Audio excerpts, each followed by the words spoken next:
What's up, guys? Welcome to the line change. In this video, I wanted to talk a little bit about something. Now, I know what some people might think. This might be getting ahead of ourselves a little bit, as you can tell by the title of this video, as well as the thumbnail. We're going to be talking about who could the Canucks sign as a free agent in 2026. Now, as I just mentioned, this might be looking ahead too far, as obviously the 2025-2026 season hasn't even started yet. But everyone knows that this past free agency, it wasn't that very good of a class. It wasn't very deep. Obviously, there were a few names that were big names that were free agents. Brock Besser being one of them, even though he did end up re-signing with the Canucks. There you had Nikolai Ehlers, who was a big name, or as some would say, a big fish. But other than that, there wasn't a whole lot. Obviously, you had guys like Brad Marchand, Sam Bennett re-signed before they even hit free agency. So I don't really count those because they signed or re-signed rather before they hit the open market. But I wanted to go over this as obviously there's not a whole lot of Canucks talk going on. And I just feel as though it's fun to, brainstorm or maybe have a wish list of, potential players that you would want the Canucks to sign in free agency, specifically next offseason. So that is what we are going to do. But before we completely dive into that, I'm going to give a quick shout out and thank you to my sponsor, Gassy Jack Art, maker of that incredible artwork you see there behind me. And you guys can check them out yourselves at gassjackart.com.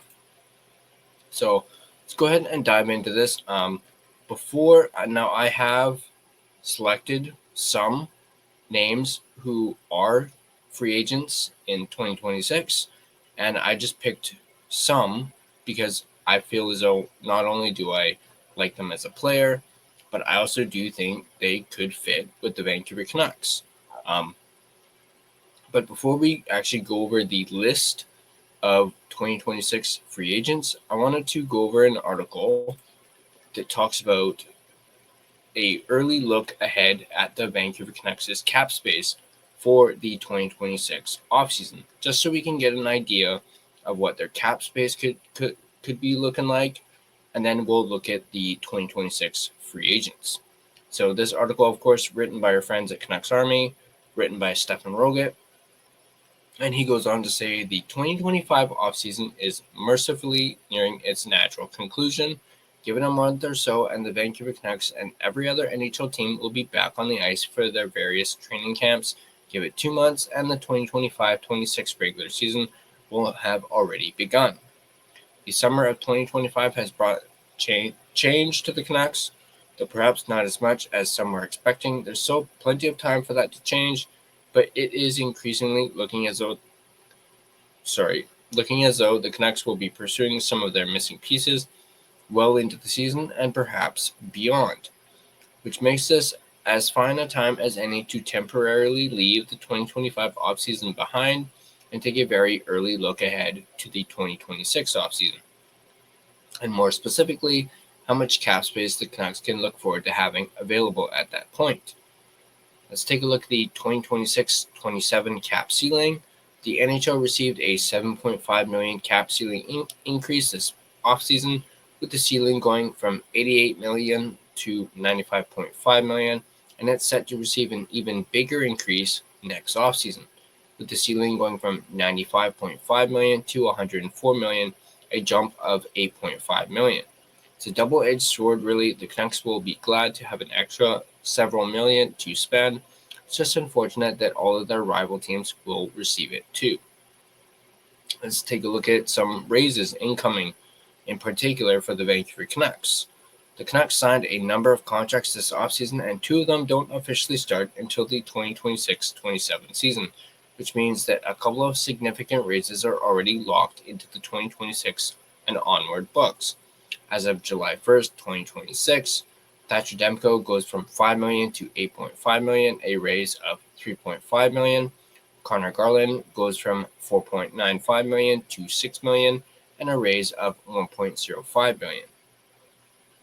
Now, let's take a look at some contracts that could potentially be coming off the books. The Canucks will have several contracts and cap hits that expire as of July 1st, 2026. Some of these players will be re-signed in the interim, some will not. You have guys like Evander Kane, who is set to become a UFA with a $5.125 million cap hit. Now, of course, there is the chance that, depending on how he plays this upcoming season, he could be re-signed by the Canucks. Who knows? But for the sake of this, we're just going to say he becomes the UFA. You have Derek Forbort, who becomes the UFA, $2 million. Teddy Blueger becomes a UFA at $1.8 million. And Kiefer Sherwood becomes a UFA at $1.5 million. Obviously, a lot of Canucks fans do not want that to happen. They want Sherwood to resign, and there's possibly a pretty good chance that does happen. Linus Karlsson becomes a UFA or an RFA if he plays 53 games or more this season at $775,000. Victor Mancini becomes an RFA at $870,000. Another tiny chunk of dead cap comes off the books too in the form of Ilya Mikheyev's $712,000 in retention coming to an end. That leaves the 2026-27 with a rough skeleton depth chart that looks like this. You have DeBrusk at $5.5 million. You have Pedersen at $11.6 million. Brock Besser at $7.25 million. Niels Höglander at $3 million. Philip Hedl at $4.44 million. Connor Garland at $6 million. Drew O'Connor at $2.5 million. Atu Ratu at $775,000. Then you, of course, have a blank spot because that's probably where Evander Kane would be. You have Archie Baines at $775,000, and then obviously another empty space where Blueger would have been. Then you have another open space where, for instance, if Kiefer Sherwood were to become a free agent, that is where he would have been. Then you have Quinn Hughes at $7.85 million, Philip Hronik at $7.25 million, Marcus Pedersen at $5.5 million, Tyler Myers at $3 million. Then you have DPD at $838,000. Then you have Tom Wielander at $950,000. And then you, of course, have two empty spaces where it could have been potentially Victor Mancini and Derek Forbort. Then you have Thatcher Demko at $8.5 million, and then Kevin Lankinen at $4.5 million. You, of course, have some more dead cap. Granted, Ilya Mikheyev's cap hit would be gone, but we still would have the dreaded Oliver Ekman-Larsson dead cap at $4.77 million. And this is the last year before this amount is cut in half. That all adds up to 17 of 23 roster spots filled and a grand total cap hit of $84 million, which is a full $19 million under the projected cap of $104 million. Which means at this earliest, most basic stage of preview, we can say that the Canucks will have a little more than $19 million to spend on up to 6 additional players, or an average of about $3.17 million per player. Let's take a look at adding from within. You can probably make that depth chart a little more up to date and accurate with a few additions from within.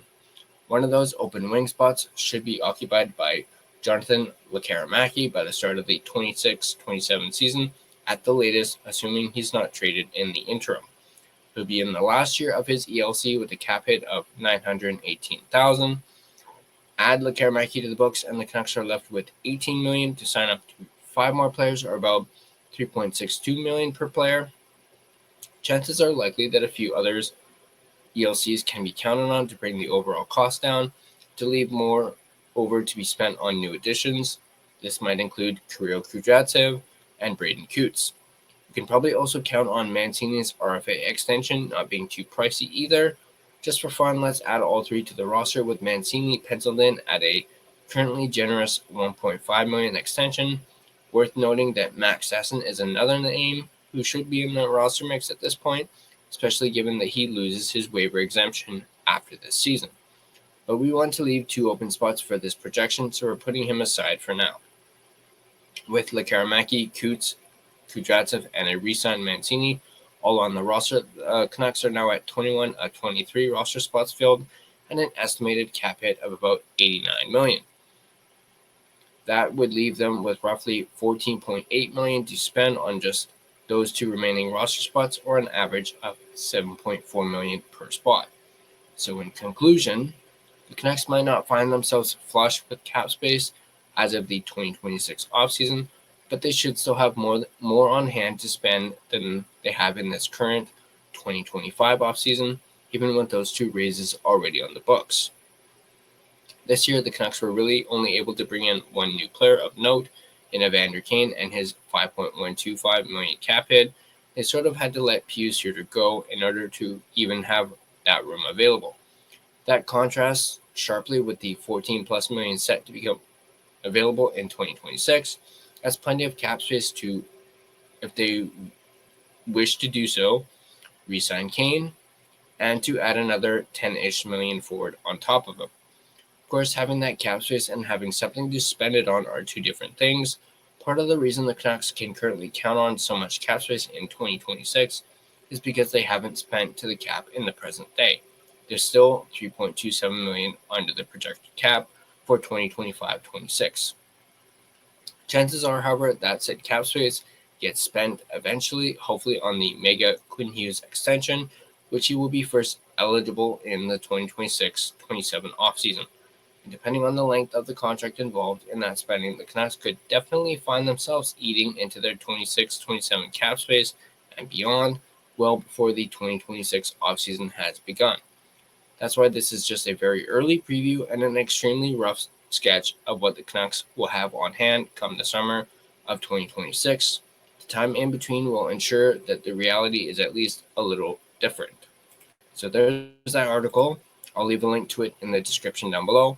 But let's take a look at something else, as we're actually going to look at, all in all, who is going to be a free agent in 2026. So I'm going to share this just so you guys can see it on the screen as well. So right now we're looking at SpotTrack, and it shows a list of 2026 NHL free agents. Now, obviously, first name on the list is Connor McDavid. I'm going to go ahead and rule him out because this list and these names that I have picked from this list, I want to be as realistic as I possibly can with it. So obviously that would rule out the likes of Connor McDavid, Artemi Panarin, Sergei Bobrovsky, Jack Eichel, Alex Ovechkin, Kirill Kaprizov. I do think Kaprizov ends up re-signing with the Minnesota Wild. Obviously, a lot of these names right now could very well potentially re-sign with their teams before they even hit free agency, much like how Brad Marchand, Sam Bennett did. You have Cale Makar, Patrick Laine, Jacob Trouba, John Carlson, Shea Weber, Jason Robertson, Kyle Connor, Kevin Hayes, Anders Lee, Ante Kopitar, Ryan McDonough, Marty Necas, Cam Fowler, Matthias Ekholm, Evgeny Malkin, Jacob Markstrom, Nick Schmaltz. Obviously, as you can see on the right here, it shows which one of them are UFAs and which one of them are RFAs. So as you can see, we have a slew of UFAs up until about Jason Robertson, who is a RFA. Then you have some more UFAs and then another RFA in Marty Necas. More on that in just a sec. So another RFA in Trevor Zegras, and so forth. So as you can see from that list, you can already tell just by looking at the top 10 of this list that this is going to be a pretty big free agency class. So let's go back and let's take a look at some of the names that I have. So I'll keep this on the screen, but I'll bring up some of the names. And now these are in no particular order at all. I just went through the list and picked some names that I thought would fit with the Canucks. And so yeah, let's go ahead and dive right into it. I'm going to start off with one that not a lot of Canucks fans may maybe pick, but it kind of, this player appealed to me, and I've also, for some reason, liked this player, and I think he could be a potential good depth option, just for the sake of this. So I'm going to go ahead and start off with Michael Bunting, who played 76 games last season, 19 goals, 19 assists, 38 points in 2024-25. I just think he could be a good depth option. We can agree to disagree on that. I do like his feistiness. I do feel as though he kind of reminds me a little bit of Matt Cook from back in the day. So he's one. That is one reason why I picked him. Another one would be JG Pajot, 79 games played, 14 goals, 28 assists, 42 points in 2024-25. I just think he, again, could be a good piece. He's probably not someone that Canucks fans really look at, but perhaps that point production could increase if he were to be, signed with the Canucks, traded, any way that could get him onto the Canucks, maybe a fresh start, could be good for him. Another name we have on this list is Nick Schmaltz. 82 games played, 20 goals, 43 assists, 63 points in 2024-25. Now, obviously, Schmaltz is a very talented player, very good player. He played a full season last year, 20 goals. He's a 20-goal scorer. I do feel as though Nick Schmaltz will be pretty pricey, and he is going to be demanding quite the big contract based on his point totals, 63 points. But I just thought he could be a potential realistic option for the Canucks to sign if he were to make it to free agency. Next up, I have Alex Wennberg, 77 games played, 10 goals, 25 assists, 35 points in 2024-25. Obviously, this one might be a little bit of a stretch. I just only picked him because I like him as a player, and he is, in my opinion, a good depth option. Granted, he's only got 35 points, and he doesn't really score much, but then again, I'm just, kind of spitballing here. Now, who do I have here now? Oliver Bjorkstrand, 79 games played, 21 goals, 25 assists, 46 points in 2024-25. Again, similar to Wennberg, I just like him as a player. Sure, he only had 46 points last season, but he is a 20-goal scorer, and I just, once again, think he could be a good depth option, especially on the wing. Moving on, let's go over this one. Let's go over Eli Tolvanen, again, a player that I actually really like. I've actually picked him up a few times in fantasy hockey. 81 games played, 23 goals, 12 assists, 35 points in 2024-25. Once again, another 20-goal scorer, and I just think he could be a realistic option for the Canucks if he were to make it to free agency.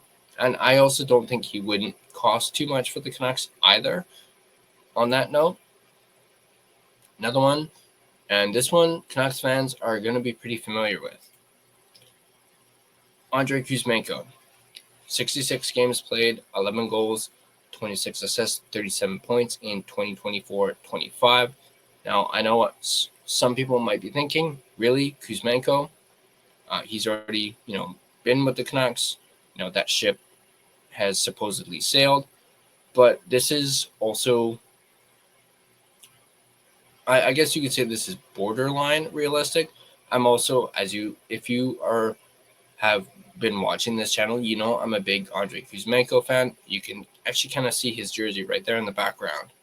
I've been clamoring for the Canucks to bring back Kuzmenko, especially with Rick Tocchet now no longer coaching the Vancouver Canucks. And obviously everyone knows he had great chemistry with Elias Pettersson during that one season where he almost scored 40 goals. And I just think it would be great to bring back Kuzmenko. And I probably will never give up on that pipe dream. So that's why I have Kuzmenko on this list. Keep in mind, he did sign a 1-year deal with LA, so it could be a prove it deal. Obviously, after he was traded to LA, Kuzmenko really shined during his brief stint with the Kings at the end of last season. I do think, despite him only having 37 points in 66 games last year, keep in mind he played for 3 different teams. He started with Calgary, was traded to Philadelphia, and then was traded again to LA. So he played for 3 different teams. I do think if he has a full season in LA, we could potentially see not necessarily the Andrei Kuzmenko from a couple of seasons ago, but we could potentially see something very close to it, especially with him getting a full season with the Kings under his belt. So that is why I picked Andrei Kuzmenko on this list. And I guess this is the last one that I particularly chose. Now, on this list, it does say that Marty Necas is a RFA. He actually is not an RFA. He will be a UFA come next season. And I found this out by going to Puckpedia and searching him. And according to Puckpedia, he isn't an RFA. He will be a UFA next offseason. So he could be a potential option. Obviously, 79 games played, 27 goals, 56 assists, 83 points in 2024-25. Obviously, Marty Necas had one of the best seasons of his career last year. And obviously, Necas has also been kind of connected to the Canucks. There have been talks about, the Canucks being interested. And, obviously there was those rumblings with Elias Pettersson and them potentially trading him to the Carolina Hurricanes. Supposedly, rumors are saying that they wanted Necas, and maybe Carolina wasn't willing to give up, Necas for Pettersson, or they wanted something else to go along with it. But I do feel as though Marty Necas could be a really good fit for the Vancouver Canucks, especially considering he can play center and the wing, so he can play both positions. And I just really like the idea of seeing Necas play alongside Petey. I think him and Petey would have some really good chemistry. Necas is known as a playmaker. Sure, Petey is as well, but so I really feel as though both of them can play off each other. And when you look at 83 points in 79 games, who wouldn't want someone like Marty Necas on your team? Like, honestly. So that's why I put Marty Necas on this. But, yeah, I just think he could potentially be a realistic option. Granted, he's probably going to be pretty costly, as he's going to want a bigger contract than what he has already, which is actually, let me bring that up real quick. Excuse me, I did have that. Where did he go? Oh, I thought I had it. That's okay. Let me just quickly search it on Puckpedia.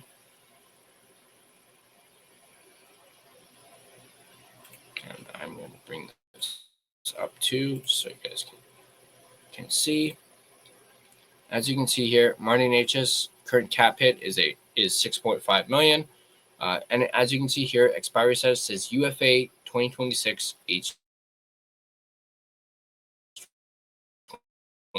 H27. So even though on Spot Track it says what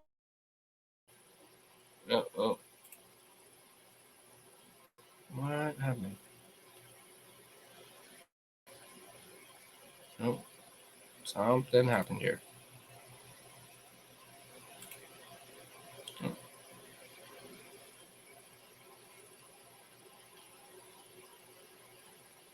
Hang on.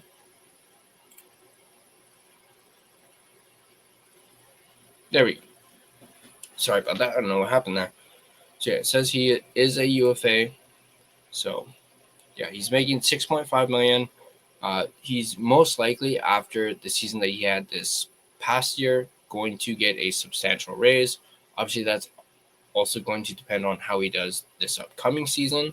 So if he's able to get anywhere close to the same numbers that he put up last season, he's due for a raise, and that is probably going to be probably on the 7 to maybe 8 million